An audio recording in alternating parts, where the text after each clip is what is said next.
Ebayaye lutala mambwe. Maman, au moins sur 100%, il y a l'église à minene na bamboka na biso. D'abord Congo, hein? C'est 100%. Pour ne pas exagérer, hein? 99% ils ont loge. Ah, potre, wana penza, te, wana te. C'est-à-dire ça, il que ils ont 100, c'est-à-dire 10 c'est ça, il y a Nzambe. Donc 90 ils ont loge. L'église aux hommes na minene wana na Congo la Kinshasa, même en Poto, même en Amérique, na biso 90 ils ont loge. Et ba na nzambo bazokota kuna bazako kota na kati ya ba loge. Ebayaye lutala mambwe. Ba rendre ba na nzambe ba paresse moye ba travailler ça te pona ba zwa ba koksa ba posa na bango na moana délivrance sorcellerie. Mutation délivrer mutu na sorcellerie. Ebayaye lutala mambwe. Nazo bisa lisusu mwana biso Moïse Miye.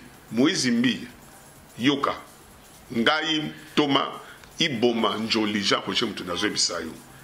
Oebi, nakoloba likambo nakobanga te. Yobi, pefa, aidi. Bato yo ba memaka pefa aidi, nanzela o memaka ena libulu, bakoka ko bimisa ete. Lo lenge moko bato yo ba memiyo, nanzela wana.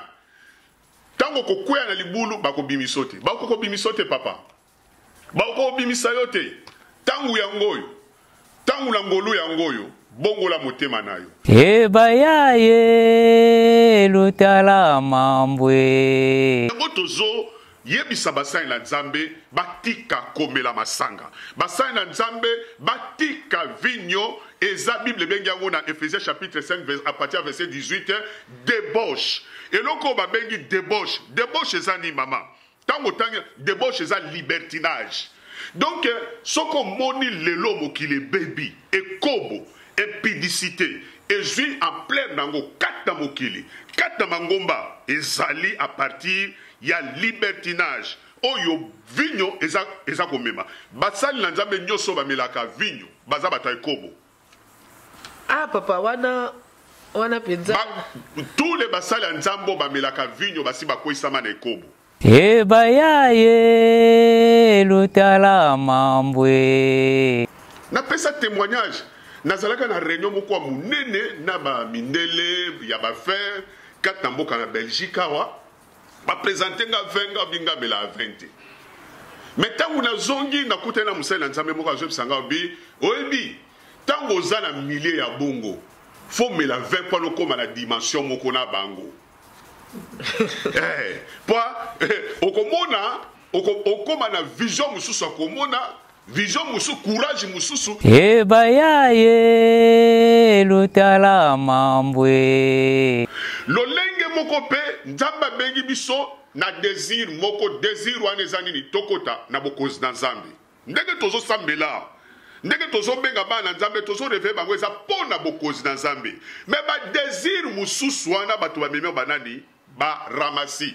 Désir ya voyage, désir ya mariage, désir ya musala, désir ya bana, désir surtout nyoso to eza na kati ya désir ya délivrance.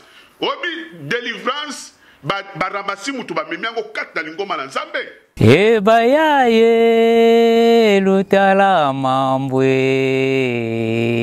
Je l'ai dit quoi? Bomoko yambo kebinisi bango biloko bya sike biloko bya likolo. Biso bana mike kazangulu tokolanda kaka bomoko na mboka. www.bomokoyamboka.com. Tolanda yango. Lolanda télévision yiki mvuka kimosi. Tolela ebele tolanda radio bomoko ya mboka. Radio télévision bomoko ya mboka. Mudingala bobatela nga bolanda télévision bomoko. Donc yalisanga. Je l'ai dit quoi? Tosalela bomoko ya mboka.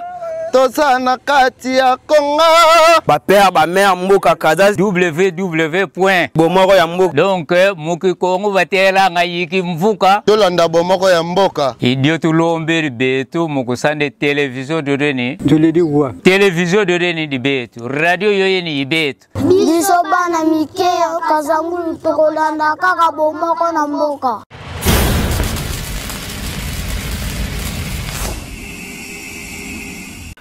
Bonjour, bonjour mes bien-aimés dans le Seigneur. Vous qui êtes dans vos maisons, dans vos travails, partout où vous êtes. Nous sommes là dans www.bomokoyamboka.com. Toye pona kosolo la masolo na biso ya tango nyonso. La dernière fois bolandaki biso na émission moko na invité na biso moko boye. Lelo na ye lisusu ko poser ba question au bino botunaki biso. Yango wana nazako présenter sans plus tarder invité na biso ya mukola lelo azabongo muto bosi boyebi. C'est l'homme qu'on ne présente plus comme on dit toujours. Alors nazo kende kopé ça invité na ngambo te sans plus tarder. Bonjour. Bonjour, bonjour Mosali Nanzambe. Bonjour maman Mireille. Alors est-ce que koki koyebisa bandeko bazolanda yo kombo pe ko se présenter aux alinani puisque ba mususu ba ebiote. Naza ndeko nabino d'abord bonjour nabino balandi nabiso na 3w.bomokoyamboka.com nanzela ya papa nabiso JBK donc babenga keli susu moto molimo motokati na molimo motokati na molimo motokati na molimo. En tout cas nzambe apambola bino pour la déplacement na bino kobanda Anvers kino Charleroi bande ko baebinga nazalaka na Charleroi nzambe apambola bino. Ngai kombola ngai Jean-Roger Iboma Njoli et nazabongo 4 exercices ya ministère apostolique oyo nazwa na ngolu na nzambe 4 na sena moi. Amen. 4 na sena moi toyoki bongo présentation ya mosali na nzambe. Balobi masolo ya kitoko ebatami na kati ya 3w.bomokoyamboka.com. Tozo solo la masolo oyo bino botunaki biso. Tozo yebisa apôtre makambo oyo bino bolobela ki biso. Alors so zala branché kokimate apôtre ba yebisi biso basali ya nzambe ebele balandaki émission na yo la fois passée na chaîne na chaîne moko boye oyo eza na kati ya Belgique. Na yebite zo na kotanga kombo epa ya ndeko na biso pasteur Bobo. Alors olobelaki makambo ya masanga. Apôtre basali na nzambe ba réagir. Bana na nzambe balobi batuni apôtre wana lingi kolakisa nini. Pona nini aza ko s'opposer na masanga. Bandimi apoto biso to mesani na moi 20 moi apéritif na biso tango tozolia bon apôtre wana alingi kolakisa nini. Papa expliquer biso nanu bato bazolando na mukuse. Makambo ya 20 eza ndenge nini pourquoi oza kotelemela yango eza pourquoi mwana na nzambe ou bien mosala nzambe akoki komela 20 na mukuse papa. Merci ma Mireille pe balandi ya chaîne na biso ndenge toti ko présenter yango tango yo nzamba pambola bino biso toza ba oyo nzambe a telemisi pona komema bana nzambe na nzela na lobiko na nzela ya bomoi nakanisi bolandaki ndenge ma Mireille uti ko yebisa bino na chaîne ya ndeko na biso pasteur Bobo na lobaki sur masanga. Oui ba réaction na yoki yango mais na koyebisa bana nzambe boye oba yimi oba tungisami oba tutani mabaku na tina na présentation ya sujet o ya masanga na oyebisa bango ke kobanda livre ya Genèse bana nzambe boyo kanga kobanda livre ya Genèse kino na Apocalypse toza na témoignage mokote ya kitoko pe ya bomoi oyo masanga emema na bomoi ya ba oyo nyonso bayebi nzambe oyo nyonso nzambe apona oyo nyonso nzambe atelemisa kati na lotomo to pe na ministère témoignage moko ya kitoko pe ya bomoi ezali te nayebisa bana nzambe nalobaki nakanisi makambo ya 20 ebimi polele penza na livre ya Genèse tangu patriarche na biso Noé après déluge aplantaki vin ameli alangwe atikali molumbu tala déjà présentation ya mabe ya vigno kat na bana nzambe kat na basai na nzambe bon là na touché sikoyo pakala biso Noah donc elingi olakisa ke présentation ya mateya oyo to mpe adresse na nga eza mpenza epai ya basali na nzambe bana na nzambe baza bapate oyo baza kolanda biso mais biso basali na nzambe nde esengeli toyeba nini tokoki kosala mpo na lobiko na bango.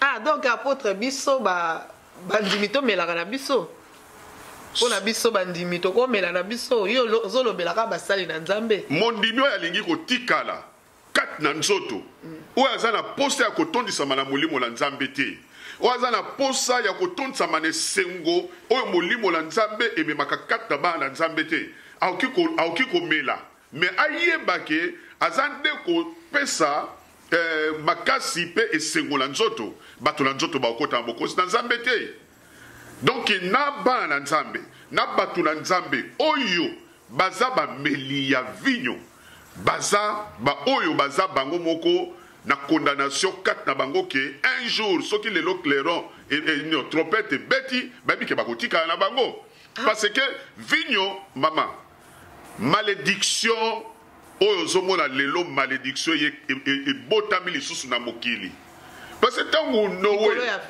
likolo ya 20 malédiction botami likolo ya 20 20 mute memi ezongisi ressuscitaki lisusu malédiction na mokili apôtre muto ezomela mwa verre na ekaka moko papa amelika mwa verre na eka moko avandi na ndako alangwe te asali lisusu moko te mabeni neza wana bon nga nakanisi bana na nzambe fo basosola nga nalingi natuna bana na nzambe boko répondre nga nakanisi toza na live mais na kati tokangi na telefone boko benga ta prochainement bana na nzambe malédiction nde mute pusaki nzambe a détruire mokili na mai pendant 40 jours 40 nuits à cause de la méchanceté à bateau. D'abord, vous là a déjà malédiction. Vous là où il y a 40 jours 40 nuits, il y a déjà malédiction.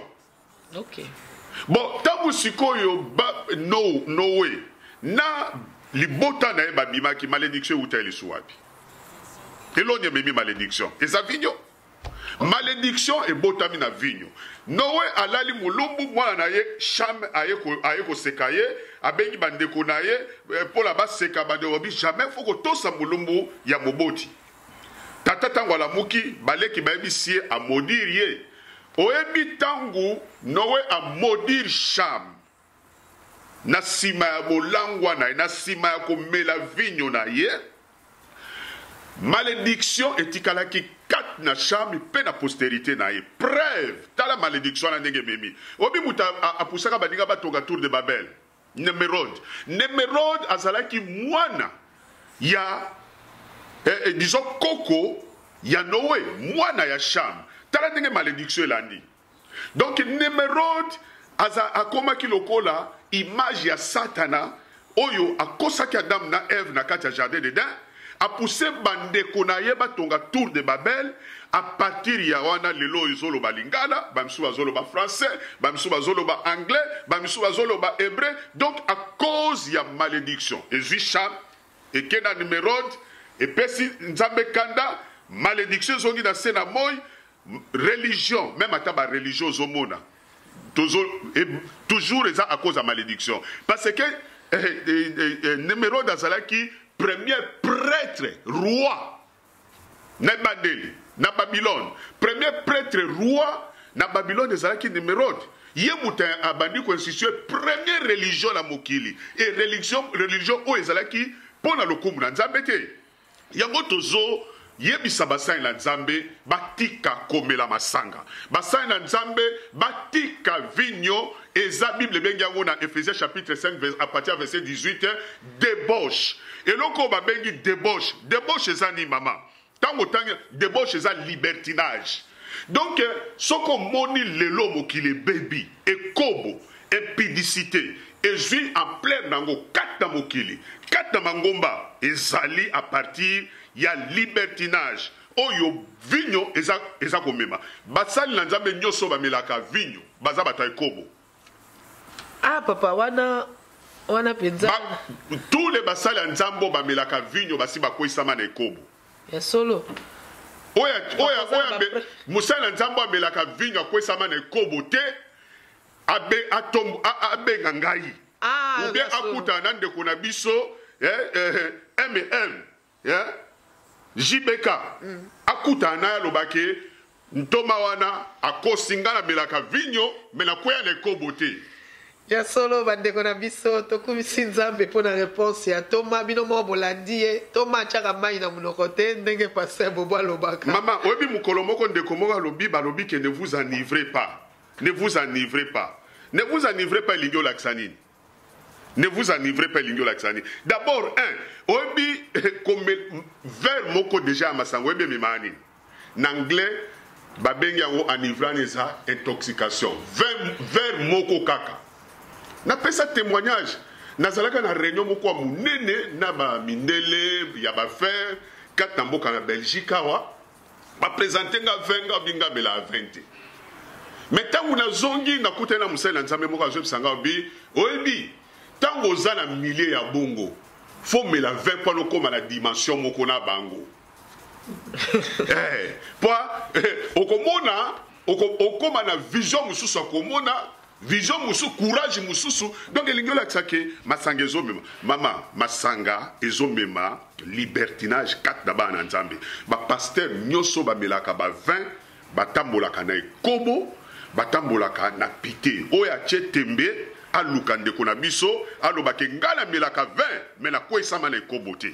Merci apôtre, merci pour na ma combien belé. Merci papa, merci ma beaucoup. combien belé maman. Na okiko peso ba passage belé. Oyo Bible lobi mais ba na nzambe ba veiller sur ba pasteur na bango ba vérifier soki ba pasteur na ba melaka ba misu ba melaka na kuku ba pasteur musu baza na ba veille na ba chambre. Mais ba na nzambe te.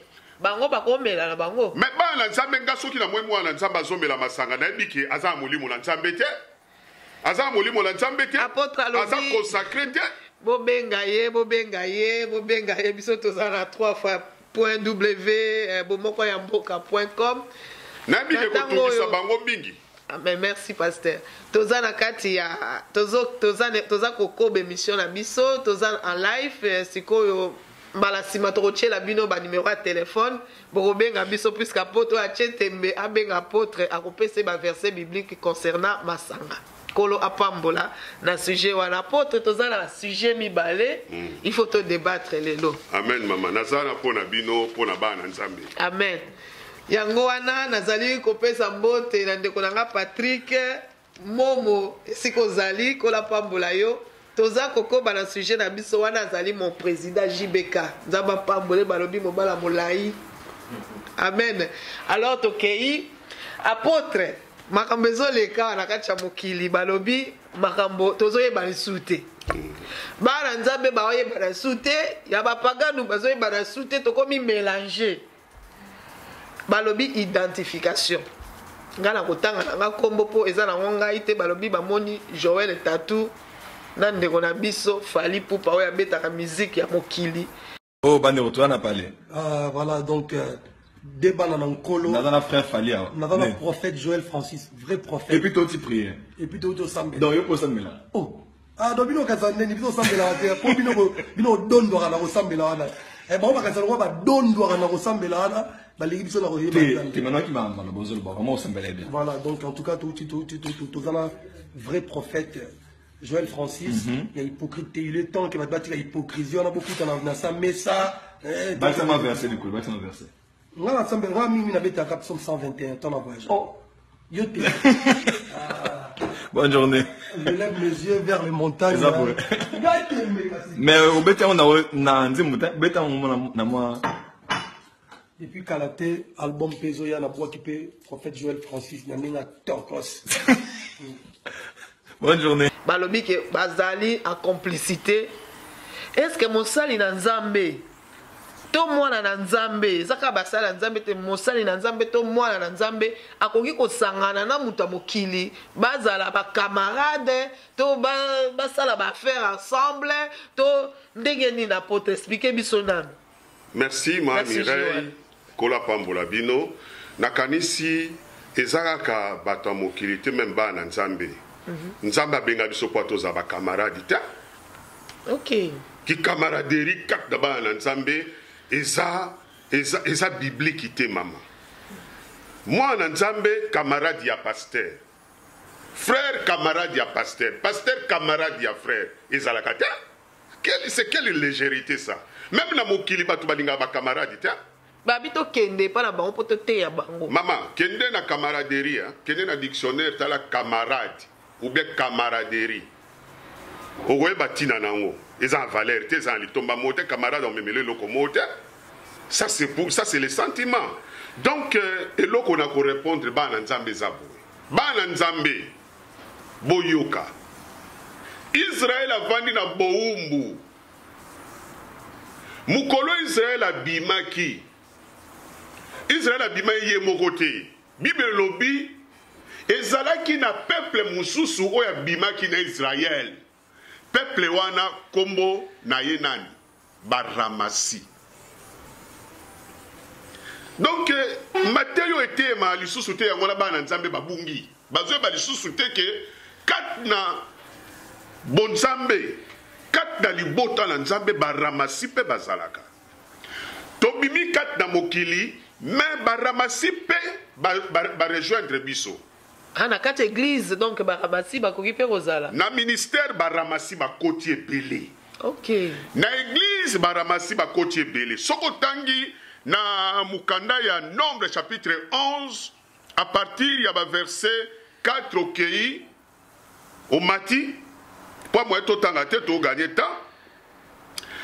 Okomona bato bayaki na désir kat na bana Nzambe wana bazana désert o bayaki na désir ezalaki baramasi omoni lelo yo na liboso ta biso to bongoli motema ngala bongoli motema na 1981 na batisa mi na 82 na chwa pa mutabatanga pasteur Mose Pakwa na koli na njili na Nzambe malamu bagina kasi batu bayebi et pas yantoma fudi ngoma mama lata donc batu bayebi bate mukol ndenge naza kote ndenge nazote alelo na bibi lokola liyebote lingomba na Nzambe malamu babondela kinga Nzambe ntoma dina bala chenga maboko alobi kende kosakola sangu malamu na mokili mobimba abengi Mose baga lobi baga oyo aza mwana na yo azokende yo za le pakweli ya mosakoli ya missionnaire chai maboko na chopa babonde linga Nzambe yango nazotambola na sango malamu yoka mama na biso eloko moko kata makambo na Nzambe baramasi bakoti ebele na tangu wana ba désir ezalaki te to na désir moko eza lokola Israël tangu babimaki désir moko ya Mose ezalaki nini bakotaka na papa lolenge moko pe Nzambe bengi biso na désir moko désir wana eza nini tokota na bokozi na Nzambe ndenge tozo sambela ndenge tozo benga bana Nzambe tozo reve bango eza pona bokozi na Nzambe mais ba désir mususu wana bato bamemi banani ba ramasi désir ya voyage désir ya mariage désir ya musala désir ya bana désir surtout nyoso to eza na kati ya désir ya délivrance obi délivrance baramasi mutu bamemi yango kati na lingoma na Nzambe. Oh natango na bino boza osala délivrance te. Oh délivrance oyo ya lelo yo o mutu azalaki pauvre abandi délivrance asombi mituka asombi bandaku akomi ko voyager partout ba délivrance wana ezalaki te po bantoma di na bala tangu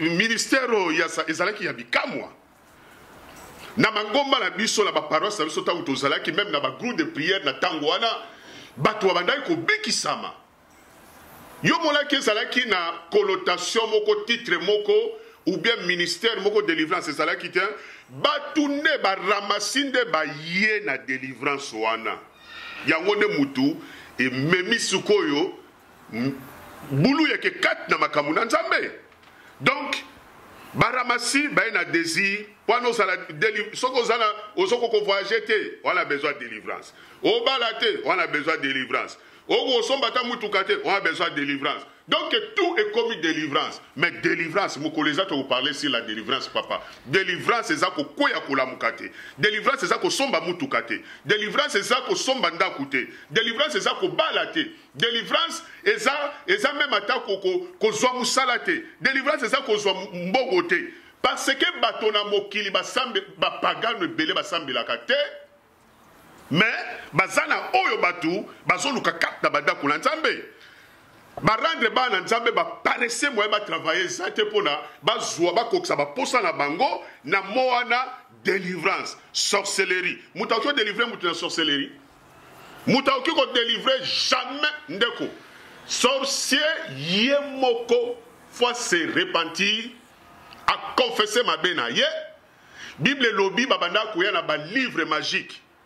La majorité a batumbi mingi obazo oh délivré azaba ba livre na nda kwa tikala nango délivré azaba ba singana atikala nango délivré atika na ba relation na ye donc Bible lobby boye bana nzambe fo batikala koyebake tango Israël abimaki ba ramasi ba désir nyoso yo bana nzambe baza ko luka ba kokisa na ba prière ba 21 jours ba 40 jours ba 100 jours eza ba désiro ba ramasi ba memi po nzambe apesaka wana eza bongo apôtre Jean Roger ye alobaka yaza mongala apôtre za mongala abanga te namu Yesu apôtre abanga mutu te alobaka pole apongala na sens que misu makasi te papa po balobi bangala baza misu makasi yango wana sikoyo bana nzambe sikoyo ba ramasi wana apôtre na baramasi kaka batobija te hein te batobija na kaja bara me batobija to yeba baronde barasa batobija basanbala bazala kaja baramasi siko to yeba baronde ni na poto non mais Bible lobinini c'est OK na Psaume chapitre 1 verset 1 tokiti hein Bible lobini, errez l'homme qui ne marche pas selon les conseils des méchants, qui ne s'assied pas accompagné de moqueurs, et qui ne s'arrête pas sur la voie des pécheurs, mais qui trouve sa joie dans la loi de l'Éternel, qui la médite jour et nuit. Bible beza lokola nzeto elonami na mai. Mais tant yo moni mutu, azala toujours attaché na ba moqueur, azala attaché na ba méchant, aza attaché na ba mauvais conseiller, ba impidique, ba adultère, ba magicien, ba occultiste, mais mutuana aza ramasi soki azotanga kombo ya Yesu Kristo, soki aza moteyi kat na lingomba na Nzambe, aza ramasi baza ebele mama obia Yesu alobi belobi Yesu quelque part lobi bon mona ki Jean-Baptiste ayaki mais le fils de l'homme est venu mangeant buvant avec les gens de mauvaise foi mais il faut tous aller na bango te apôtre monité pour na côté ya bango évangile pour na to mema bango pour ce to kimi bango ba obongo na ndeni na kadisi na sina ya nola déjà na question oyo mais eloko mona koloba eza boye mama faut botika la koyeba yango ke kati na baramasi o lelo ba memi ba désir ya ndenge na ndenge kat na lingomba na nzambe ba na nzambe ba foi na bango eza donc c'est-à-dire ba prière na bango eza tourner vers les exaucements ya ba désir o eza kotungisa bomoi na bango baramasi wana mama baza différent na ba toyo Yesu aliaki na bango. Ah bon? Baza différent, batouana bayeba ki nzambe te.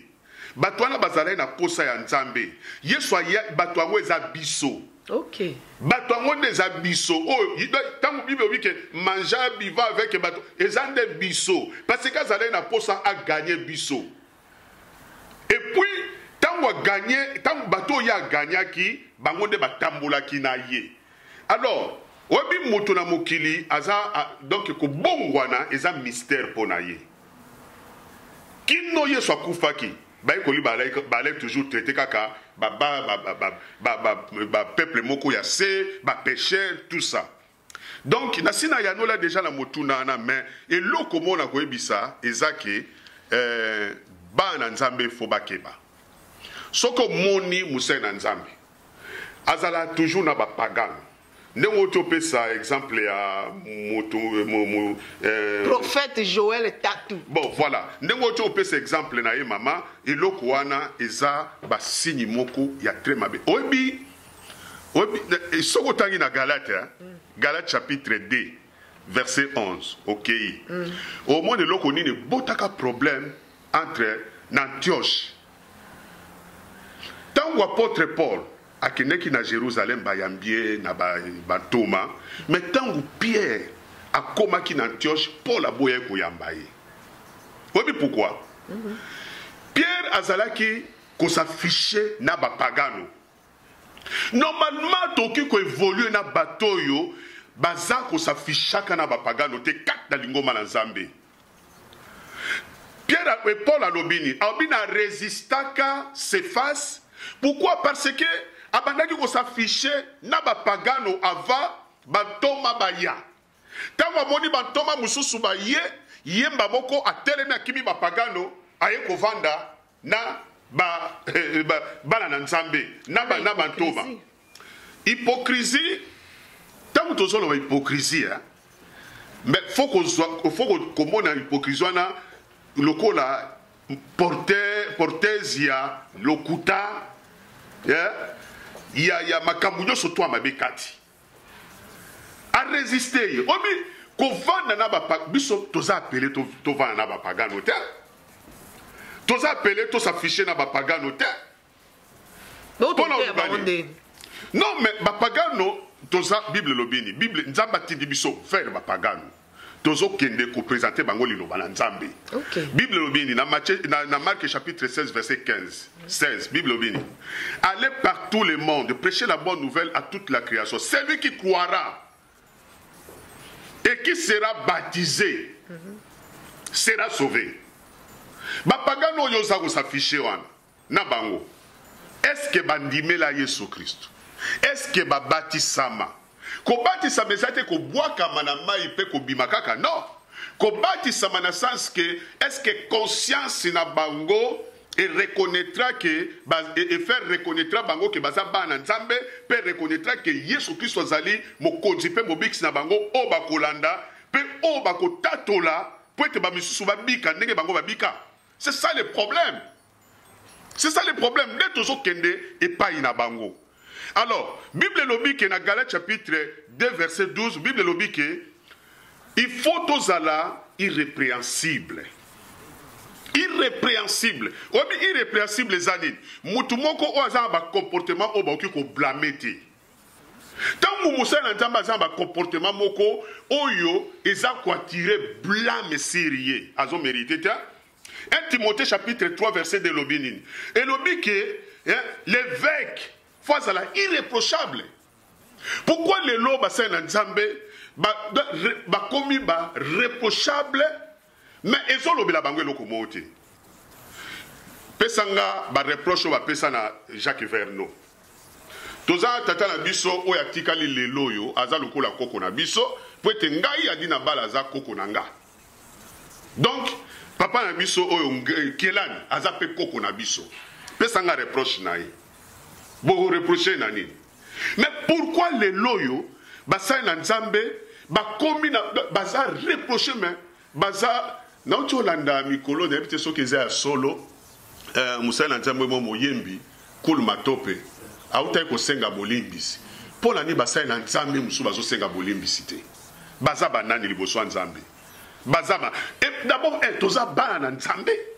Avant ministère pour Nzambe azakutu kunate kutaba ministère tozoba je suis prophète, je suis apôtre, je suis un tel nzamba zakunate nzamba zotala biso lokola ba il est venu sauver les âmes. Donc azomona biso lokola ba âme. bilobi ke ndenge toza ana mokiliko tango tozobowa motema na lola nzambe azotia biso le sika ya ba o babiki na ne sika ba pasteur te ba o babiki. Apôtre Jean-Roger Melamai tosola muke apôtre batuna kibiso mutuna mama ya motuna balobi mama ya motuna foto tuna apôtre il aza kolobela bato po na mai po na masanga aza ko reprocher bato mais bato wana o balingaka mboka na biso te balobi batondi na kati église na yo apôtre bato ngo moyen tokotanga kombo mbala sima me balobi bato baza bayini ya mboka na biso batondi na kati église na yo koma yo kende koyamba bayini ya mboka na yo na kati l'église apôtre wana mutuna batuna ki biso moyen to bomba wezate puisque apôtre aza ko tia point sur aller par tout le monde prêcher bongo apôtre il faut que kaka ote ya bayini ya mboka na biso banani batuna bino motuna bana na nzambe batuni balobi botuni na biso apôtre wana yazolobela kaka sur masanga azolobela kaka mais ye moko pe tozo reprocher ye ndenge nini atondisi balobi na kati église na yo etondi kaka bandeko na biso ya Rwanda bandeko na biso ya Burundi bandeko na biso kaka ya ba este kuna eza ndenge nini apôtre ba o batuni yo motunana soki aza muluba poanya yete mais baza na courage mais soki baza baluba poni bayete soki baza ba Congo poni bayete soki baza bangala bayete pona nini babi bazo banga to sangana na batu wana est-ce que na bandaki na bango nga bandai na batu wana te est-ce que tangu na yaki na mboko nga yeba ke batu wana bazalaka na yeba ke batu wana bazalaka te bikolo wana nyonso ezalaka te. Yoka mama na tamboli na sango malamu na mokili tout ça parce que eza lotomoyo nzamba pesingai allez partout faites de toutes les nations les disciples les baptisants au nom du Père, du Fils et du Saint-Esprit et enseignez-leur tout ce que je vous ai prescrit et je suis avec vous jusqu'à la fin du monde. Maman nazalaki na Cameroun baluba bazalaki batete la bazalaki ba Congo bazalaki lingomba tozalaki leti ke lingomba pe ezalaki te sosola bien lilobo na zo biso mais tangu nzambe ekotindela nga ba Camerounais ti lelo bazo sala nkolo ti lelo na Cameroun lingomba ezali na ina mboko na sali ba campagne ba séminaire na kanisa ta papa na biso mayebi makam ayebi ba période wana kino lelo bandeko na biso bazati ba luba ba Congo bangala tout ça ba swahili bazali mais pona nini bandeko wana baye obita musunzamba mona akolela na biso ayoka akolela na biso oleli tangu na lela na Cameroun pa nzamba tindelanga ba Camerounais na leli na Côte d'Ivoire pa nzamba tininga pa ba Ivoirien na leli na Sénégal pa nzamba tinda ba Sénégalais seul lo ke na Sénégal otuni église méthodiste unie bato anga lokwa missionnaire parce que bala na besoin na implanter ba église ba ndeko ba ke na Sénégal ba koyoka litatoli ba Sénégalais na na Belgique na zape côté loba na nzambe mais na moni bikolo mususu de ekomi kolanda ekomi koya na se retrouver na effectif ya bikolo mususu ke ekolo nanga bo kaka bayini ya Congo baza bayini ya Congo mais baza balingi ya Yesu Christo peut-être bango yoka nga mission nanga eza centré sur faites les disciples naza politicien te na kokotaka jamais na politique bon okolo ba jamais te mais naza politicien te musala ngeza faites les disciples mama soki ba Rwandais ba ye baza bienvenue soki ba Burundais ba ye ba Gabonais ba ye donc bikolo nyoso porte ya musalo tozo sala nkolo eza ouverte pona bango. Oya tutani libaku azalaka munguna nanga. Nzamba kwa takeye. Oya tutani libaku yende mobundisi nanga. Oya tutani libaku yenda lingi ke nkolo azwanga avant. Pote eloko ya libaku ezana te to susula makamu na Nzambe. Il est venu chez les siens ne l'ont point reçu. À ceux qui l'ont reçu, il les a donné le pouvoir. Lobby ezalaki dimanche. Matin était amaki na français interprété na Kinyarwanda. Pourquoi? Parce que ba Rwanda bazalaki belé. Basoelo bauti bandeko bauti na est bazo comprendre Kinyarwanda. Donc ce qui nzamba sunginga et que amoni que non et sengel na nzela na nga mwana moko ya Rwandais abima. Pour la koba mission parce que nga missionnaire. Na bandi mission ko banda 1990 na Brazzaville na Nzambe malamu. Mukolo yo bazo telemisanga bato baebi musée d'Alimeda. Ba telemisanga na ye mukolo moko. O baebi Jacques Kabongo azalaki na Nigeria. Ba telemisanga na ye mukolo moko. Donc ba mama etombo. Ba na Nzambe malamu ba yebi. Donc maman, on a des faux problèmes. Donc, ce qui n'est pas, Nzamba Swinga le loki na nzela ya bango. Musale koba liboso. Et kobi togoteya néerlandais Kinyarwanda. Amen, amen, amen. Wana ezalaki apôtre. Likamona biso eza pona mabota nyonso ebika. Amen. Nga naebaki Rwanda te. Mais lelo ndenge naza ba porte fungwami na Kigali. Amen. Mais na teya déjà là-bas, quoi mususu ya Afrique, mais zanga est. Na kokende côté ya na Burundi, Rwanda, partout, ba o wana nde ba sosolike na tambola ki neloko na Nzambe pe ba approcher ngai. Et si li mama. Apôtre Alobi, il est venu chez les siens ne l'ont point reçu. Ah, ceux qui l'ont reçu. Ceux qui l'ont reçu. Alors. Nazana bana misatu bazana Mangomba na Cameroun. Moko obaebi Nginjol aza na Douala. Docteur Paul aza ne école biblique na Yaoundé. Baza ebele na tanga ba kombote. Ba Camerounais. Donc awa peso ko la télémisi. Ba Rwandais ou bien ba Ivoirien. Ah mama nasani. Ngala boya ko sala likambo nzamba tininga pona ko sepeli sabato. Et au salamate. Ok, merci, mig apôtre. C'est clair, hein, Nzambe bolandi, apôtre Alobi. Ceux qui battent des coins, des bazar kolandaye, bazar la posa à Yesu, à Salakoboni. Alobi, allez par tout le monde, faites de toutes les nations mes disciples. Apôtre, toye na maman na likambolelo, maman na sujet, o ezako cartonné na katia mokili. Balobi, ezo tobola, ezako panza, ezako sangisa.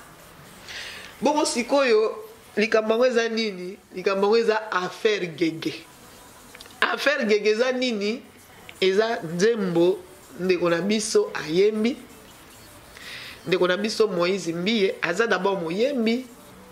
Akomi mosali na Nzambe. Ayembi nzembo moko e sali pagai na kati ya mokili.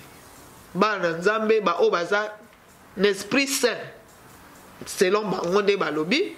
Ba o baza n'esprit saint ba discerner que banzembo wana eza na ba code maçonnique na kati. Banzembo na ye eza na ba signe maçonnique na kati.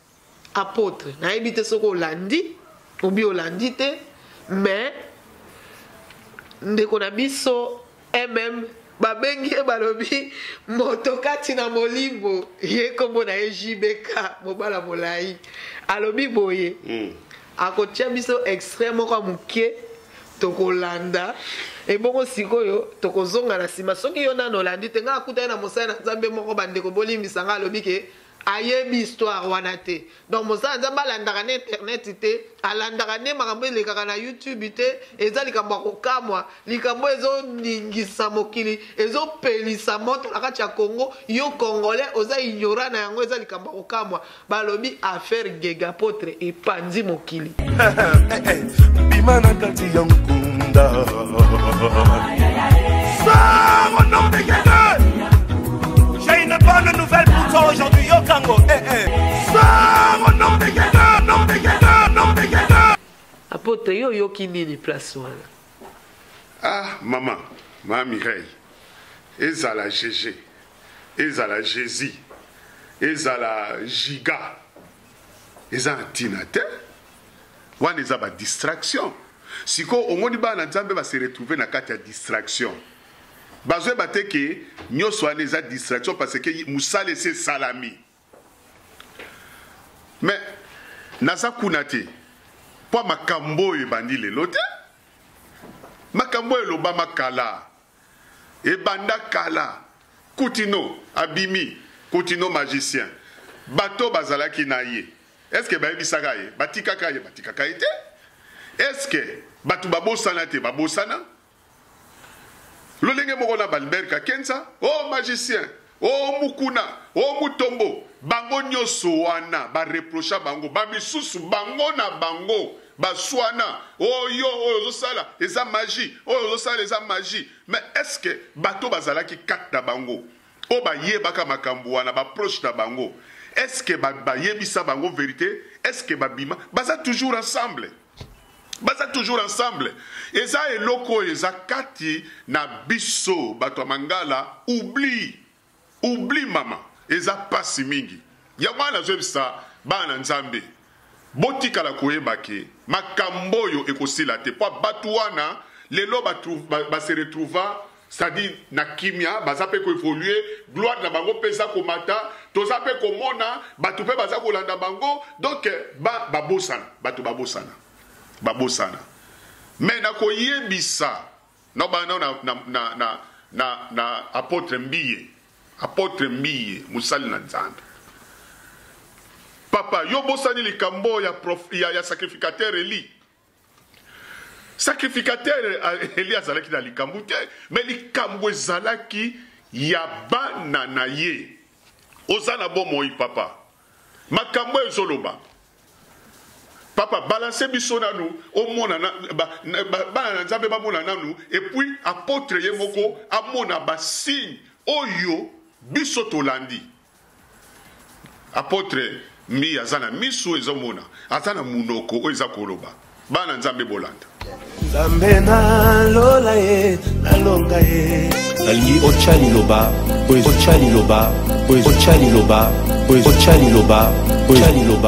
po ezo correspondre na situation na yo soki ozobela osimbi place ozobela ozoyemba nabika ye samba miracle nabika ye ezo correspondre na situation na yo soki ozobela osimbi ozali capable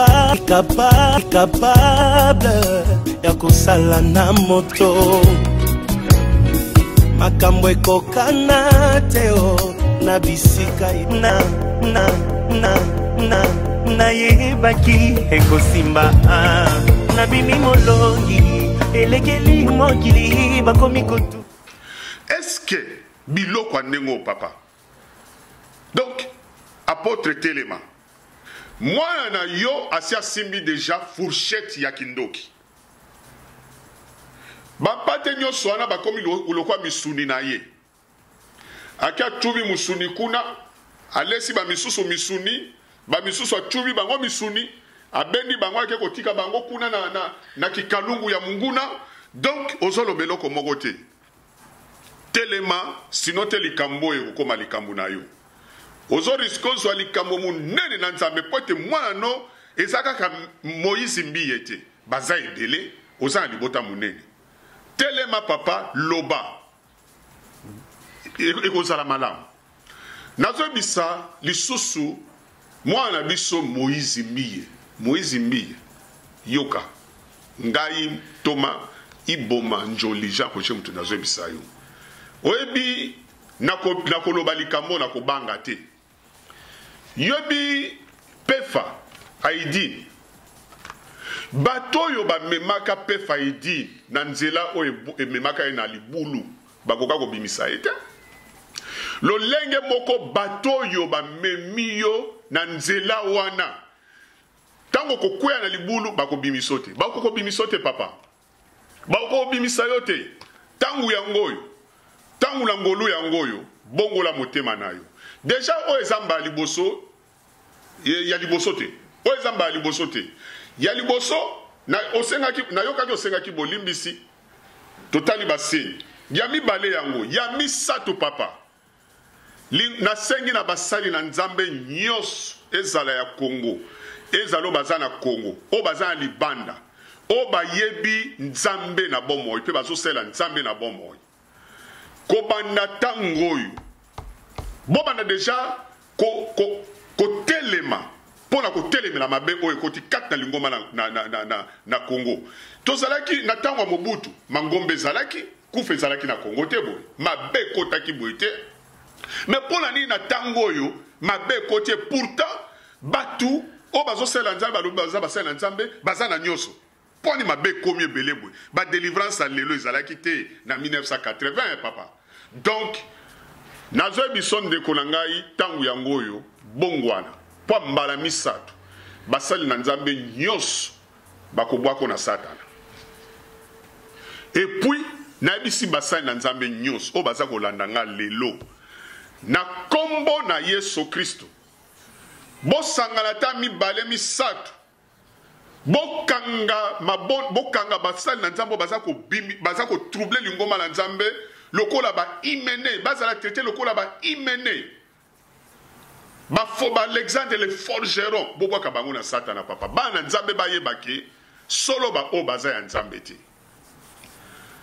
o na linga na yebisa bino yango wana na tina ya point oyo ya nuance bakotisi kat na lingoma na nzambe eza point moko oyo biso basali na nzambe to yoki pe tolobike ezali bongo ndeko tango yango oyo apôtre na sembo oubli batu bakobosana Moïse mbiye akosala ba concert akoteya et puis ekoleka nango ekoleka mama oyebiko eza biloko misato critère misato o nzambe atena nango avant abenga mosali na ye premier critère ko haïr ko haïr bomoto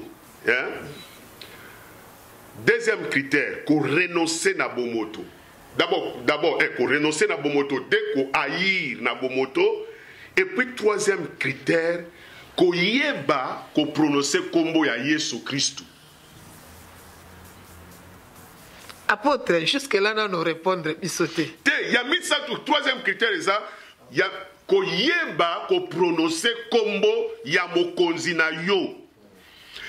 Ndenge tozawana, ndenge tozali na mokili, n'importe quel président a ko nommé premier ministre ou bien ministre o ya ko prononcer kombo na ete.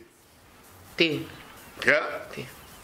Donc Yesu Kristo a ko benga muto yo aoko ko prononcer kombo na ete azana aokota batu na confusion aokota batu na kata nuance moko boye sur kombo na ye. Apôtre balobi baluba bazana moi difficulté à prononcer komba Jésus bamusu bayobaka Yesu omoni moi nuance wana donc mama mamirei na oyebiselo monga na uti na lingomba oyo ba pasteur mampaka baluba nzambe mala mutu to ayi ataloba na kiluba meoka nkolo Yesu Kristo ezande tonation mais sa prononciation te si alobaki j'ai au nom de Jésus et maman lokole komi déjà sujet ya ko poser question c'est sur Yesu Kristo te ou tu prononces Yesu Kristo Jésus Christ ou tu ne prononces pas Jésus Christ Yesu Kristo ce que prononcer yango te eza Yesu Kristo te yokana biso lokomoko natangi na makomi na 1 Corinthiens chapitre 14 Bible lobia omoni Omoni soki neti muta obeta guitare. Oui. Oyeba ko guitare solo. Jamais muta lobaki oh eza guitare basse ezalaka te. Omoni so muta oyemba azobeta batterie drum. Soki abeti oyo ya munene tambour wana oyeba.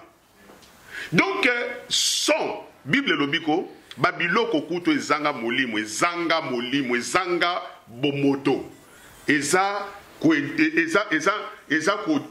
C'est-à-dire la distinction ya bason nango eza clair. Bongo combien de fois mutoyo azana mayele pe azana molimo na nzambe ayeba ko prononcer kombo na Yesu Kristo te. Eza lokuta. Soko ebi ko prononcer kombo ya Yesu Kristo te, wa mosala nzambe te. Oza pe moi, même moi na nzambe. Parce que molimo yo Bible lobi le Saint-Esprit nous apporte son intellect à fongola biso mayele. Soki mutu na lingi na pesa makomi moko. Oboni na acte des apôtres, na chapitre 19 verset 13 à 14, je crois. Bible lobi boy. Apôtre Paul a memaki sango malam. Et puis réveil zalaki makasi. Ba na nzambe batanga passage wana mais kati na mboko apôtre Paul ateyaki sango malamu na pesi passage. Ouais. Ezalaki na mutu moko azalaki exorciste ala na bana na ye babana ko benge seva bana na mukomusu ba telemi babi apôtre Paul azo maman est-ce que tu tanga passage wanati au moins yango quand même otangela biso Acte chapitre 19 verset 13 ce qui veut prononcer comme le Jésus Christ te ba demo ba koye bandengeli. Acte des apôtres, hein? Chapitre 19, verset 13. Verset 13. J'ai lu au nom du Seigneur. Quelques exorcistes juifs ambulants essayèrent d'invoquer sur ceux qui avaient des esprits malins le nom du Seigneur Jésus en disant: je vous conjure par Jésus que Paul prêche. Ceux qui faisaient cela étaient 7 fils de Séva, juifs, l'un des principaux sacrificateurs. L'esprit malin leur répondit: esprit malin lobi na bango. Je connais Jésus. Et je sais qui est Paul. Mais vous. Obi même ata so lelo obi mama ata lelo omemi kombo nange panganga kisi. Yeah? Ce qui est kombo na ngate oyo zo pesa akota na confusion. Aba me yo ozo memelanga kombo ya muto yo azalaka te. Bible lobi ke ba démon alobi ke na yebi Yesu Kristo bo prononcer pour na yoki. Ayoki okobengana ba démon ndenge nini? Ba démon bakokima ndenge nini? Baye koli bakuta na mutu moko azako bingana ba demo na kombo na Yesu Kristo. Baye ba bisi Yesu Kristo bikolo to kuti mutu moko azo bingana ba demo na kombo na yo to pekisi. Baye ba kindenge nini ki waneza kombo na Yesu Kristo parce que zalaki clairement audiblement déclaré. Mama, soki mutu azoko kako prononcer kombo ya Yesu Kristo te kolo abenga ete na musala na ye. Nebela bato ba olanda ye wana. Kola benga ete musala wana soki likambango eza sembo peza sembo parce que bon te dit que le loyo le fumer sans feu et comme pe kopela ko bima mais tozomona yango polele tomona yango mutu lokola nga za mutu na benga mite pona ko hésiter na mabeka ka ata ya muke o ba bengi litono na konda na kango. Donc ndenge to landa na bilili ndenge batu balobi banaliste musuya basana nzambe balobi ezali ya solo pe lingomba wana eza ya yete ye visionnaire lingomba wana eza yete yangala okiko sala n'importe quoi yangalo moni mingi oyo bazosaba n'importe quoi ba n'importe quoi parce que o bazo sala eza ya nzambe te.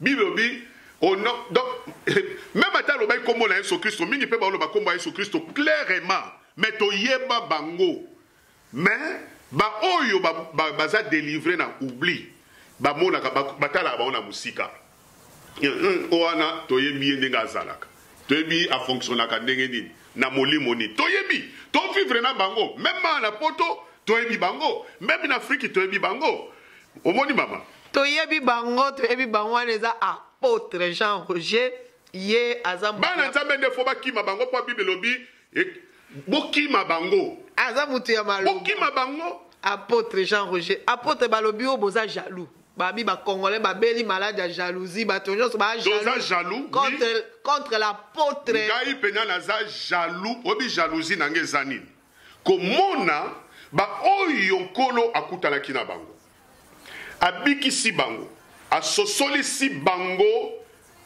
lolenge na ye kokende na libungi naza jaloux babi mwana bato azo cartonner na banzembo na ye azo sa ba plein na ye na kati ya église aza ko cartonner bato bakomi jaloux oh Moïse mi oh Moïse mi oh gege eza pona nini bato ba jaloux na ye eza pona yete eza pona yete oboni mama Mirai na oyebiso loko mo ngai na pesio na bongola motema na 1980 na yena na botani 81 na zui baptême na 1982 na Chwapa omoni depuis wana na banda koteya naza batoto biba batumuso babi na se ba potre Joko tout ça touti na bango courant le moko est-ce que mokile yebinga kile yebi ote apôtre mokile yebi na ngonga te mais na oyebiso loko moko soki ezalaki ke nazala jaloux pona mutu mais batu ya promotion nanga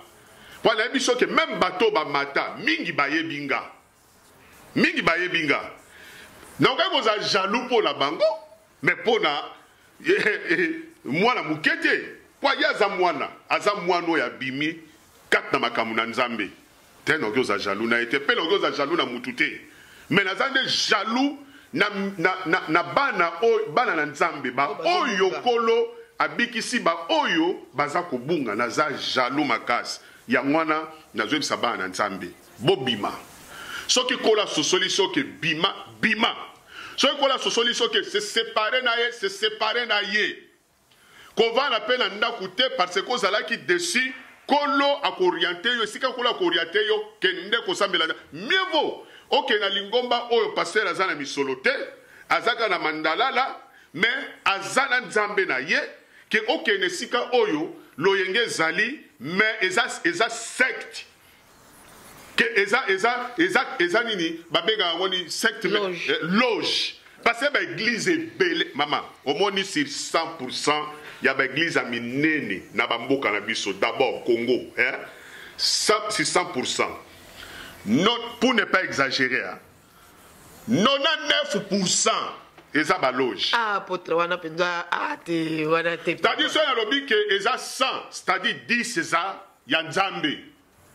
Donc 90 eza ba loge ba église ozomona minene wana na Congo la Kinshasa même na Poto même en Amérique na biso 90 eza ba loge et bana nzambo bazokota kuna baza kokota na kati ya ba loge apôtre tokomi ko chite balobi kuna bazosala biso signe na MM balobi ke ngonge komi mukuse apôtre na mukuse okoyebisa bana nzambe nini na bato bavandi na bango na ndako ngai bi mama moko avandi na ye abi ngama makambo na baye na nga toyeba sute bayembi nini baoyembela nzambe basali nini baosalela nzambe donc ngana baye na nga na vandi na nga na ndako apôtre na mukuse oyebisa bana nzambe nini à propos ya makambo nyonso touti koloba ba confusion bana nzambe basala nzambe ya solo baoyeba na te ya lokuta baoyeba basangani tozoyeba sute tolanda nani tosambela wapi bamusu bavanda bango na bandako apôtre na mukuse oyebisa bana na nzambe bavandi na bandako baza na molimo mosantu te bavandi na ndako baza na molimo mosantu te parce que molimo na nzambe aorientaka molimo na nzambe agidaka ngana ovana na ndako te pona mutu nzambe ya nzambe bazali na mboka wana Congo na Kinshasa wana na Brazzaville partout na ba Yaoundé ya nzambe bazali ba ova na ndako za mulimu na nzambe te. Si tu as le Saint-Esprit, il saura t'orienter, il saura te guider, il saura, c'est-à-dire t'encadrer. Et puis, ngana bisaba na nzambe. Kokota na lingomba. Eza obligatoire. Eza te ko selaka mulio musantu. Eza mulio musantu ko convaincre yo okende kat na lingomba la ba na nzambe. Seulement, tant ozo kene sika lukoye ba pe motambiso ana. Est-ce que ça oza obligé okende oye pananga? Nabi sabana na nzambe komi na lingomba lukoye ba mosali na nzambe oyo aza lokola tata na yo etamboli na ye andimela nzambe ndenge nini etamboli na ye za ndenge nini oye ba témoignage ya vie chrétienne na ye na ya parcours na ye ministériel na libota na ye oza na droit wana mwana nzambe okotaka bikotela kotela te c'est eza vie na yo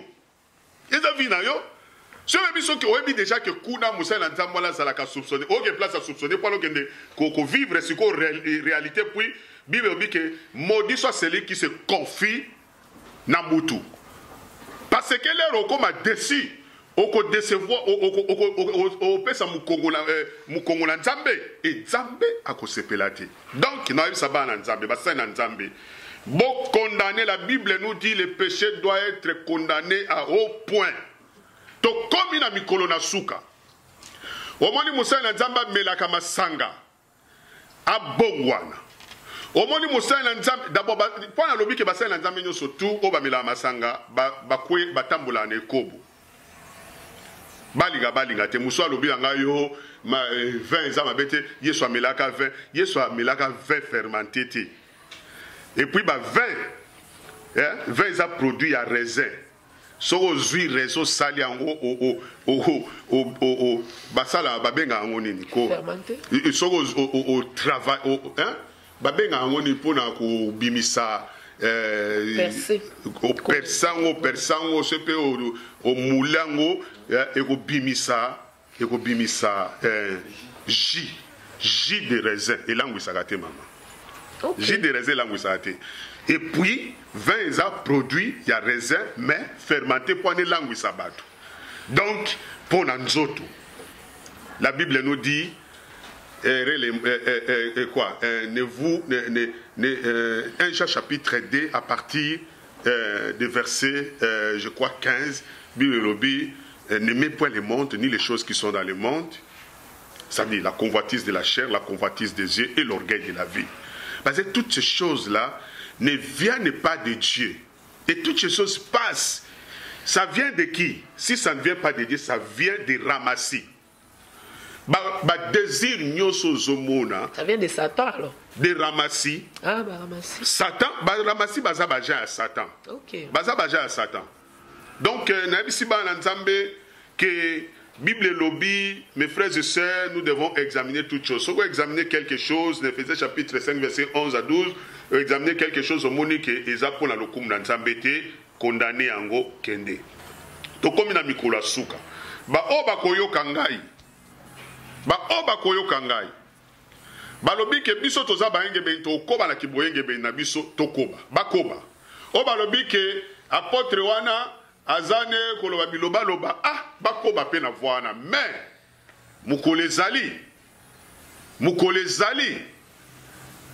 mukolo wana ezaka ka moko oyo justification ya maloba ya ba juste na ya ba menteur ekozala récompensé. Merci wana ezalaki bongo apôtre Jean-Roger Ibo Manjoli bandeko bolandi nyonso oyo alobi soki eza na eloko ebetisaki libaku ko tarder ko benga te benga biso apôtre ako répondre yo aza na disposition ya bato nyonso. Apôtre, est-ce que oza na mutu oyo lingi ko pesa mbote ou bien ndeko oyo lingi ko saluer en passant au travers de cette émission? Mbote nange za na bana nzambe nyonso tu o bandimela kolo Yesu Kristo ba yambola mabe na bango batatola yango pe ba bongwana nzambe apambola bango nyonso tu pe nzambe apambola ba oyo nyonso tout baza kosunga biso kat na lotomo o parce toi na posa ya libondeli ya bana na nzambe nyonso tout partout na mokili pwete na sima ya makambo oyo atake kozala bobondela pona biso botika biso na maboko na nzambe kolo apambola bino pona numéro na ngai oyo alingi a contacter ngai na komisaki nzambe pwete la fois passée bandeko babengai ngai partout na Suisse un peu partout ba miso même ya ba États-Unis babengaki ngai na komisaki nzambe nazwaki temps na ngai ko répondre alors ba o balingi ba contacter ngai babenga ngai na 0032 496 49 18 70 lingoma na biso zwami na mboka na ville d'Anvers na commune ya Likirouver ba oyo baza na Belgique baza na Anvers balingi ba kosangana na biso bikolo nyoso o balingi ba kosangana na biso tozalaka tous les dimanches de 13h à 16h pona ba kilt na biso ya dimanche et toza situé na Gloriat Land numéro 2A 2050 au Likirouver Anvers. Nzambe apambola bino. Nzambe apambola bino, apambola bomoko ya mboka. Amen. Nzambe apambola bomoko. Amatisa bomoko ya mboka. Amen. Wana ezalaki apôtre Jean Roger. Pona ngai tozali kosuka awa naza kopesa merci oyo azalaki derrière la caméra notre bien-aimé le frère JBK ya bengami na kombo ya MM elingolo ba moto kati na molimo. Alors ye nzambe apambola ye et nzambe apambola balandi nyonso ya émission na biso ya bomoko mboka bozala branché mbala sima tokoye la bino lisusu sujet ya sika toko débattre ngona basali na nzambe toko débattre ngona apôtre Jean Roger azawana yango wana na yebisi bino bozala fidèle na bomoko ya mboka o ezali émission ezo cartonner na kati ya mokili na kati ya Belgique na kati ya Kin ezaka site moko tozaka na site na biso kaka moko bomoko ya mboka boyoki bino mo bomoko ya mboka et ça la mingi émission ya ba chrétien musique chrétienne to traitaka mingi makambo ya bana na nzambe ba oyo bandimeli kolo lokola mokonzi pe mobikisi na bango nde balekaka na kati na site oyo pe musala na bango eza kitoko pe propre. Amen. Musala biso eza kitoko pe propre wana naza kopesa mbote na ndeko na biso Patrick Momo esika zwa mikola pambola ye pe na JBK bobo sana ndeko na biso te JBK bo tshai na ba prière pour musala zo sa eza kitoko mingi parce que balobi bomoko ya mboka soko tie ba image na biso ebina binakate ba image na biso za clair ba image na biso otali yango osalo miso pasite ko la pambola bino apambola nazo pesa mbote et bato baza ebele so na bina tanga bamusu baozala jaloux nga pesi na nga mbote na mwana nga ya motema komone David Iboma kola pambola ye zaba pambola bao nyonso balandi biso na kombo na Yesu na tiki bino tokomi mbala ya sima. Merci Apôtre Jean Roger.